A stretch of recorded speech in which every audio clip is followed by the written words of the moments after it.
तब महाराज युधिष्ठिर ने पंचाल वीरों को साथ लेकर राजा भगदत्त को सब ओर से घेर लिया और उन पर सैकड़ों हजारों बाणों से वार किया।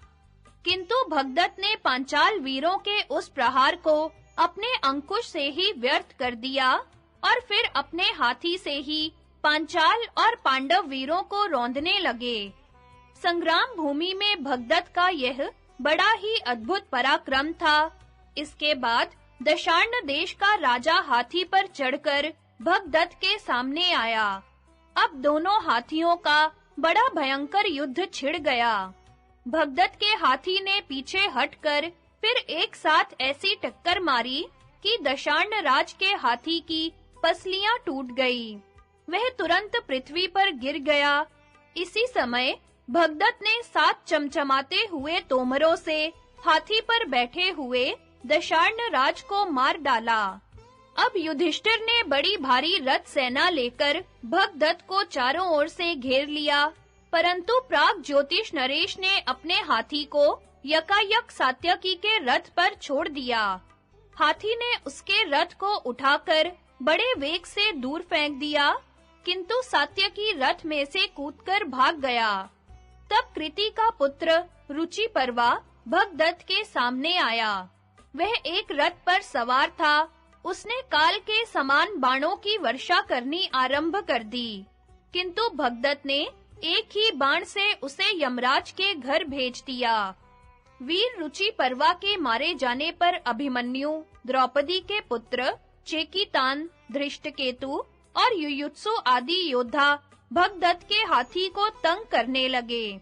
उसका काम तमाम करने के लिए उन्होंने उस पर बाणों की वर्षा आरंभ कर दी, किंतु जब महावत ने उसे एड़ी, अंकुश और अंगूठे से गुदगुदाकर आगे बढ़ाया, तो वह सूंड फैलाकर तथा कान और नेत्रों को स्थिर करके शत्रुओं की ओर चला। उसने युयुत्सु के घोड़ों को पैर से दबाकर उसके सारथी को मार डाला। तब युयुत्सु तुरंत ही रथ से कूदकर भाग गया। अब अभिमन्यु ने 12, युयुत्सु ने 10 तथा द्रौपदी के 5 पुत्र और धृष्टकेतु ने 3-3 बाण मारकर उसे घायल कर दिया। शत्रुओं की बाण वर्षा ने उसे बहुत ही पीड़ा पहुंचाई। महावत ने उसे फिर युक्ति पूर्वक बढ़ाया। इससे कुपित होकर वह शत्रुओं को उठाकर अपने दाएं-बाएं फेंकने लगा। इससे सभी वीरों को भय ने दबा लिया। गजारोही, अश्वारोही, रथी और राजा सभी डरकर भागने लगे। उस समय उनके कोलाहल से बड़ा भीषण शब्द होने लगा। वायु बड़े वेग से बह रहा था, इसलिए आकाश और समस्त सैनिक धूल से ढक गए।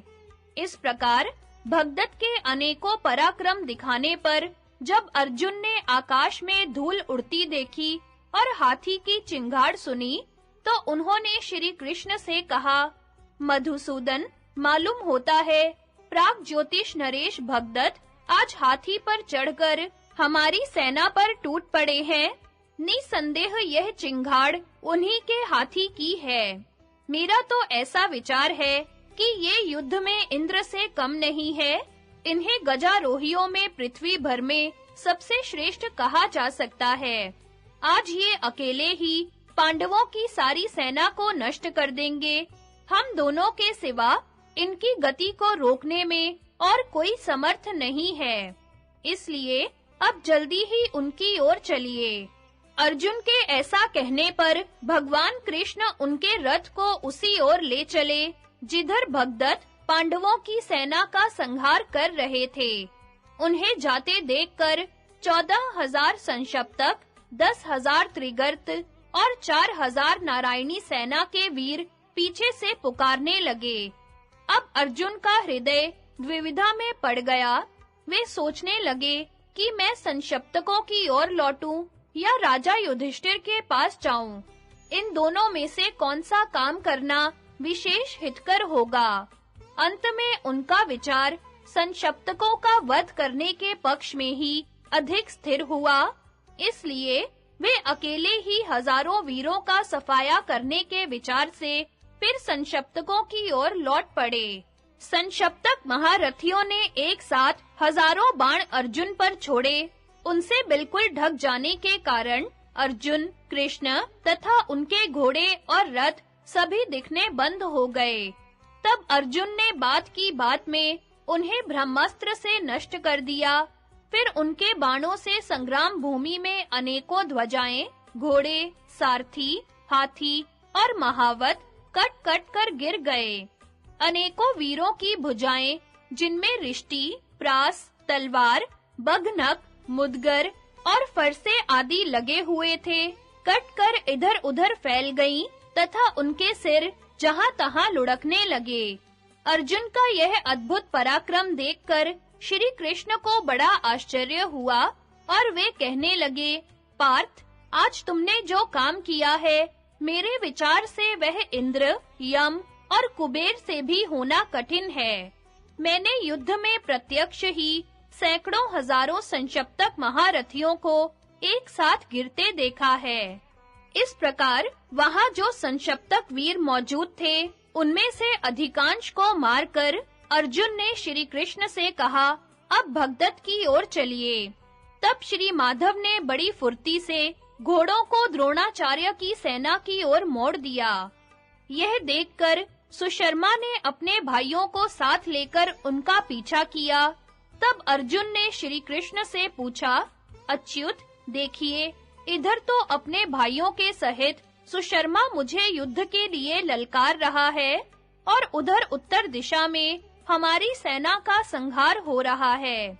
बताइए, इनमें से कौन सा काम करना हमारे लिए अधिक हितकर होगा? यह सुनकर श्री कृष्ण ने त्रिगर्त राज सुशर्मा की ओर अपना रथ मोड़ दिया। अर्जुन ने तुरंत ही 7 बाणों से सुशर्मा को बींधकर 2 बाणों से उसके धनुष और ध्वजा को काट डाला। फिर 6 बाणों से उसके भाई को सारथी और घोड़ों सहित यमराज के पास भेज दिया। तब सुशर्मा ने तक कर अर्जुन पर एक लोहे की शक्ति और श्री कृष्ण पर एक तोमर छोड़ा। अर्जुन ने 3-3 बाणों से शक्ति और तोमर दोनों को ही काट डाला और फिर बाणों की वर्षा से सुशर्मा को मूर्छित कर द्रोण की ओर लौट पड़े।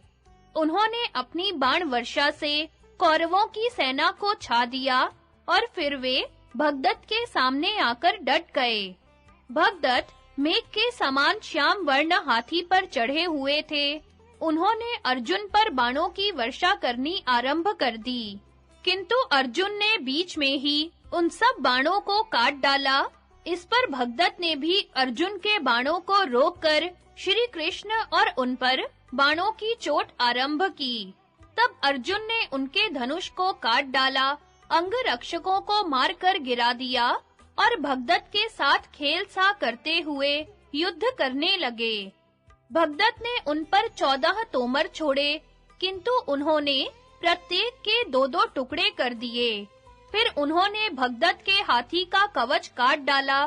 तब भगदत्त ने श्री कृष्ण पर एक लोहे की शक्ति छोड़ी, किंतु अर्जुन ने उसके 2 टुकड़े कर डाले तथा भगदत्त के छत्र और ध्वजा को काटकर उन्हें 10 बाणों से बींध डाला।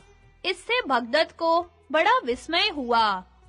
इस प्रकार अर्जुन के बाणों से बिंधे हुए भगदत्त ने भी क्रोध में भरकर उनके मस्तक पर कई बाण मारे। इससे उनका मुकुट कुछ टेढ़ा हो गया। मुकुट को सीधा करते हुए अर्जुन ने भगदत्त से कहा, राजन, अब तुम इस संसार को जी भरकर देख लो। यह सुनकर भगदत्त क्रोध में भर गए और अर्जुन तथा श्री कृष्ण पर बाणों की वर्षा करने लगे।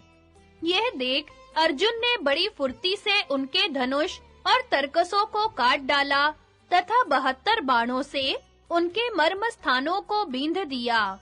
इससे अत्यंत व्यथित होकर भगदत्त ने वैष्णवास्त्र का आवाहन किया और उससे अंकुश को अभिमंत्रित करके उसे अर्जुन की छाती पर चलाया।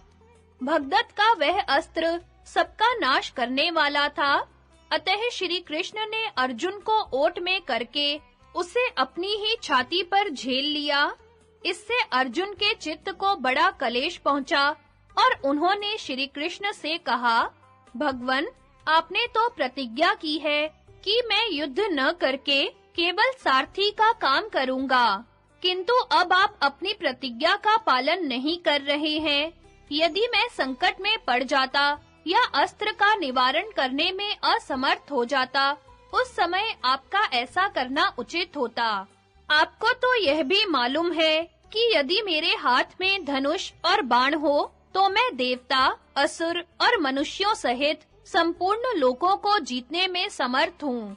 यह सुनकर भगवान श्री कृष्ण ने अर्जुन से ये रहस्यपूर्ण वचन कहे। कुंती नंदन, सुनो, मैं तुम्हें एक गुप्त बात बतलाता हूँ, जो पूर्व काल में घटित हो चुकी है।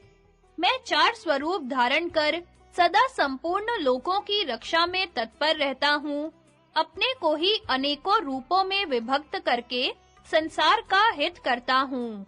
मेरी एक मूर्ति इस भूमंडल पर रहकर तपस्या करती है, दूसरी मूर्ति जगत के शुभाशुभ कर्मों पर दृष्टि रखती है, तीसरी मनुष्य लोक में आकर नाना प्रकार के कर्म करती है, और चौथी वह है जो 1000 वर्षों तक जल में शयन करती है। वह मेरा चौथा विग्रह जब 1000 वर्ष के पश्चात शयन से उठता है, उस समय वर पाने योग्य भक्तों तथा ऋषि महर्षियों को उत्तम वरदान देता है। एक बार जबकि वही समय प्राप्त था, पृथ्वी देवी ने जाकर मुझसे यह वरदान मांगा कि मेरा पुत्र नरकासुर देवता तथा असुरों से अवध्य हो और उसके पास वैष्णवास्त्र रहे। पृथ्वी की यह याचना सुनकर मैंने उसके पुत्र को अमोघ वैष्णवास्त्र दिया और उससे कहा, पृथ्वी, यह अमोघ वैष्णवास्त्र नरकासुर की रक्षा के लिए उसके पास रहेगा। अब इसे कोई मार नहीं सकेगा। पृथ्वी की मनः कामना पूरी हुई और वह ऐसा ही हो कहकर चली गई, तथा वह नरकासुर भी दुर्धर्ष होकर शत्रुओं को संताप देने लगा। अर्जुन, वही मेरा वैष्णवास्त्र नरकासुर से भगदत्त को प्राप्त हुआ था। इंद्र और रुद्र आदि देवताओं सहित संपूर्ण लोकों में कोई भी ऐसा नहीं है जो इस अस्त्र से मारा न जा सके। अतः तुम्हारी प्राण रक्षा के लिए ही मैंने इस अस्त्र की चोट स्वयं सह ली और इसे व्यर्थ कर दिया है। अब भगदत्त के पास यह दिव्य अस्त्र नहीं रहा, अतः इस महान असुर को तुम मार डालो।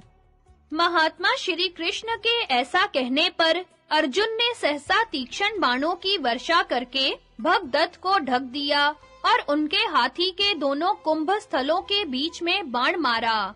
वह बाण पूंछ सहित उसके मस्तक में धस गया। फिर तो राजा भगदत्त के बार-बार हाँकने पर भी हाथी आगे न बढ़ सका और आर्त स्वर से चिंघाड़ते हुए उसने प्राण त्याग दिए। तब श्री कृष्ण ने अर्जुन से कहा, पार्थ, यह भगदत्त बहुत बड़ी उम्र का है। इसके सिर के बाल सफेद हो गए हैं।